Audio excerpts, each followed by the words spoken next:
The best way that organizations can prepare or respond to ransomware attacks is practicing.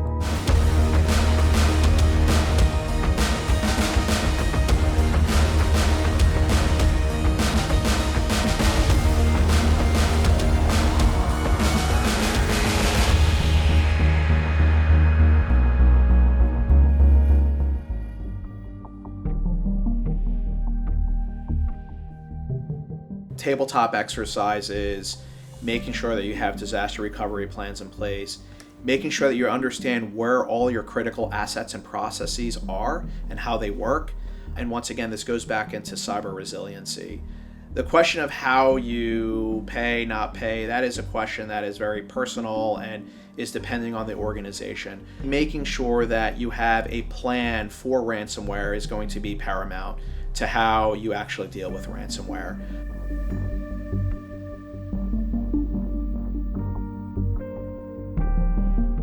So some of the things that we're seeing as the future of ransomware prevention, similarly, we hear a lot of just all the technological advances, AI, machine learning, ChatGPT.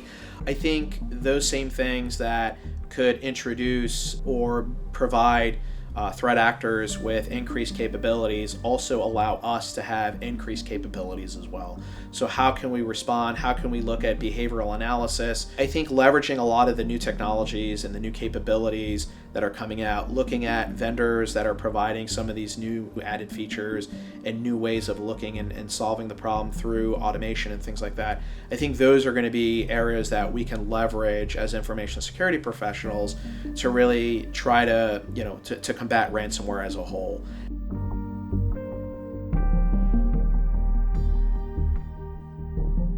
Security awareness training and how that impacts our organization or organizations. People are our best defense, right? So a lot of times we think, oh my God, it's our weakest link, but it's not.